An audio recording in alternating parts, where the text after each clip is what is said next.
4강은 87년 헌법의 의미, 한계 이런 내용을 가지고 해주실 텐데요. 국민참여 개헌 시민행동의 대표를 맡고 계시는 연성수 선생님 모시고 듣도록 하겠습니다. 힘찬 박수 부탁드리겠습니다.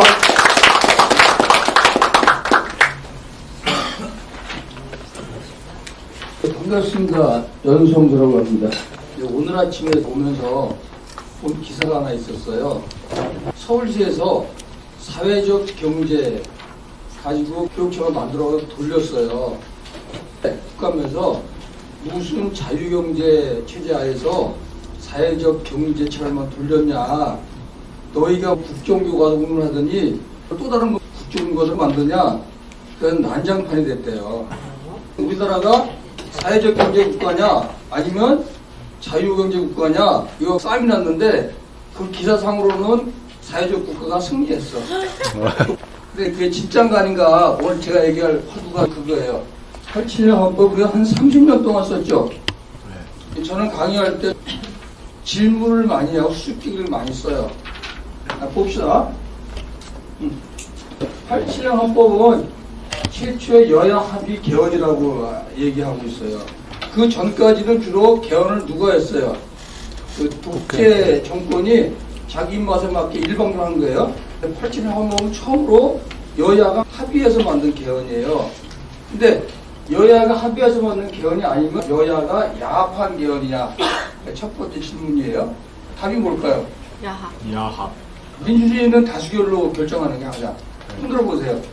합의 개헌이다. 한 명도 없어. 네, 그럼 야합한 개헌이다. 흔들어 보세요. 아, 잘 모르겠다가 다수네요. 공부해 봅시다. 힌트는 자유한국당의 헌법 명시된 검사 영장 청구 독점을 폐지하라고 올초에 얘기했어요.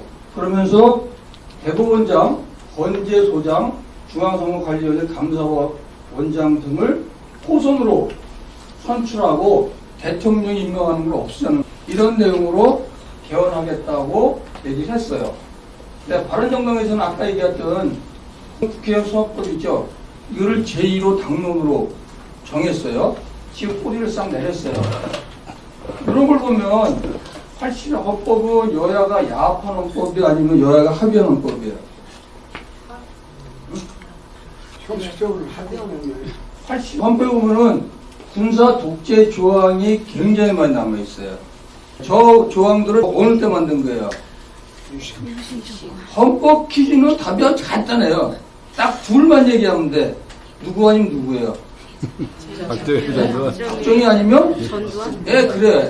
박정희 전두환 때 이런 식으로 헌법을 만들어놨어요. 이 조항이 87년 헌법에 그대로 있어요. 하나만 들어볼게요. 국회의원은 법률에 정한한 이걸 겸할 수 없다. 64년도 박정희가 개헌하면서 국회의원 국무총리 국무위원을 겸직하도록 만들어놨어요. 그 전까지는 겸직할 수 없었어요. 겸직하니까 국회의원을 빼다가 장관시키죠. 그러면 그 장관이 국민 편이겠어요? 정부 편이겠어요? 국회의원은 국민을 대변하고 뽑은 거죠. 국회의원을 빼다가 장관을 쓰니까 국회 가서 정부 편을 드는 거예요. 근데 이 조항이 그대로 있어요. 그 다음에 이게 무지다는 조항인데 국무총리는 대통령을 보좌하며 행정에 관하여 대통령의 명을 받아 행정 각부를 통할한다. 지금 책임총리 얘기하죠. 책임을 지고 일을 해야 되는데 일개 국무총리가 누가 빚을 만들었어요. 여기 딱 있잖아요. 5.16 쿠데타 후 박정희가 이렇게 싹 바꿔버린 거예요. 이런 조항들이 줄줄이 그대로 있어요. 이거 보면 이게 여야가 합의해서 만든 헌법이에요? 야합해서 만든 헌법이에요? 야합의 가능성이 크죠? 어쨌든 빨리 직선정 해가지고 정권 잡으면 그때 바꾸겠다고 생각한 거예요. 감사원, 법원, 선관위 임명 방법을 보면 어떤 개헌인가 볼 수 있죠. 감사원장 대통령 임명해요. 중앙선거관리위원 대통령 임명은 3인이에요. 대법원장 대통령 임명해요.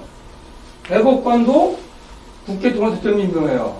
헌재소장 대통령 임명해요. 다 5.16 다 박정희가 다 한 거예요. 박정희는 총맞아 죽었는데 그대로 다 살아남았어요. 이걸 누가 살려냈어요? 전두환이 살려낸 거예요. 전두환이 우격다짐 해가지고 살려낸 거야. 근데 가만히 보면 이런 것도 있어요. 대통령을 직접 뽑고 사회권은 강화됐고 경제민주화의 조항을 보면 이거는 괜찮은 게 아닌 거예요. 그전그 대통령을 누가 뽑았어요? 간접선거했죠. 체육관에 단체복 쫙 돌리고 38선 광명만 갔다 오고 그럼 득표한 건 98%, 99%. 세계 다 웃었어요. 무슨 놈 선거가 90% 넘냐 찬성이. 그래서 그 선거를 체육관 선거라 그래요. 그거를 우리가 싸워 직접 뽑는 걸로 바꿨어요. 이때 전두환이는 안 받고 호언한다. 밀리니까 이원 집정제 있죠. 그 안을 검토하기 시작했었어요. 그 다음에 사회권을 강화했어요. 여기 보시면 양극화 축소를 위해서 사회적 국가를 지향하는 민생복지를 사회권과 경제민주화 조항들을 신설했어요. 이거 봅시다. 그리고 최저임금제 있죠. 이거를 80년 헌법에 들어갔어요. 요거는 누가 싸워줘서 만들었을까요? 요랑쟁 그 다음에 뭐가 있었어요? 87년 노동자 대수청이 있었죠? 전 그거 기억나요. 그때 이해주 선생하고 전국 노동조합 다니면서 춤추고 그랬거든요. 그때 저희가 노동조합의 그 풍물표 탈출반 1000개쯤 만든 것 같아. 몇 달 사이에. 그때 싸워가지고 그 성과로 이게 들어간 거예요. 최저임금 시행을 명문화함 30개 딱 들어가 버렸어. 그 다음에 근로자 강제 행동권 제한 사업체를 축소했어요. 그전에는 국가 지방단체단체, 국공연기업체, 방위산업체, 공입사업체, 국민경제에 중대한 영향을 미치는 사업체는 다 제한돼 있었어요. 그거 싹 지우고 뭐만 남겼어요? 요거만 남겼죠? 이번에 뭐까지 지워야 돼요? 저거까지 지워야 되는 거예요. 그리고 생활적 기본권을 보다 구체화해서 여자, 모성, 노인, 청소년, 생활 무능력자의 권익보호를 강조해서 3수 이렇게 쭉 집어넣어요. 모든 국민의 인간된 생활 권리를 가진다. 국가는 사회보장, 복지 등을 노력한다. 국가는 여자, 노인, 장애자 이런 사람들에 대해서 사회 보장 능력을 강화시켜야 된다. 이거는 다른 나라 헌법에도 잘 볼 수 없는 굉장히 중요한 조항들이에요. 이게 87년도에 쫙 들어가요. 이걸 보면 헌법은 여야 합의한 거예요. 여야 야합한 거예요. 합의한 거예요. 국민의 힘에 밀려서 할 수 없이 합의해 준 거예요. 저것도 안 하면 난리가 나니까. 경제민주화. 여러분들 이마트가 옛날에는 주말에 매번 영업했죠. 근데 그거 지금 못 하잖아요. 격주로. 예, 격주로 하잖아요. 이마트에서 그 경제활동의 자유를 제약한다 그래가지고 위헌 소송을 냈어요. 근데 패소했어. 그게 바로 경제민주화 조항이에요. 응?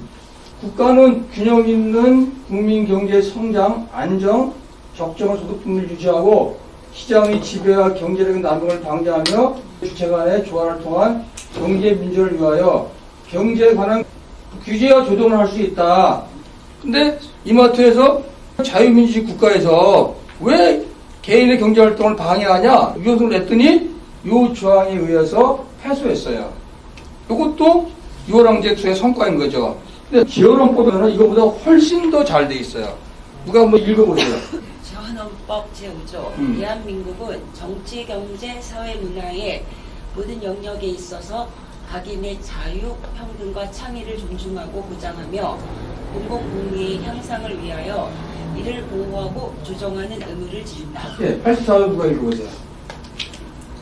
제84조 대한민국의 경제 질서는 모든 국민에게 생활의 기본적 수요를 충족할 수 있게 하는 사회 정의의 실현과 균형 있는 국민 경제의 발전을 기함을 기본으로 삼는다.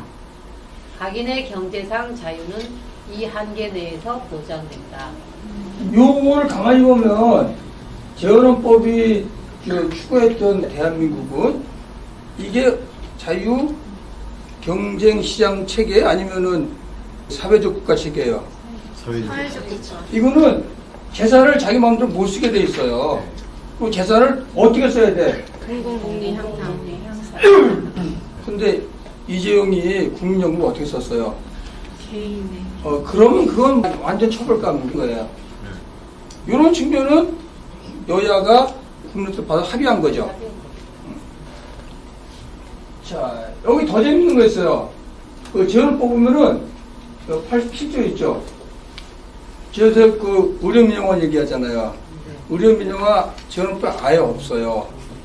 운수, 통신, 금융, 보호, 전기, 수리, 수도, 가스, 공공성을 가진 기업은 국영 또는 공영으로 한다. 그러면 SK텔레콤, KT 어떻게 돼요? 다 국영 아니면 공영. 그럼 국회에서 열심히 뭐 통신용 내려라. 그걸 얘기할 필요가 없는 거예요. 국가 운영한다고 하는 거는 국민의 중요한 생활에 있어서는 누구도 불편하지 않도록 하겠다는 게 이게 재원업부 정신인 거예요. 여기까지 살려냈으면 완전히 국민의 뜻을 받은 여야 합의 개헌인 거죠. 근데 이렇게 못 간 거예요. 이제 재밌는 질문을 할게요. 과거 독재 정권은 임시정부 법통비상을 헌법 정문에 명시하지 않았어요. 계속 빼.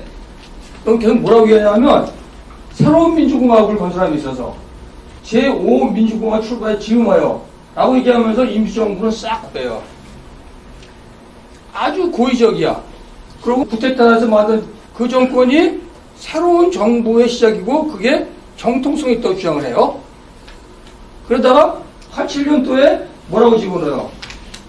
임시정부의 법통과 불이항거한 사회주의 민주를 개성해서 조국의 민주개혁과 평화적 통일의 상명에 입각해서 다시 재건한다. 이렇게 주장하고 있는 거예요. 여기는 아주 중요한 차이가 있어요. 자, 제가 이제 얘기할게요.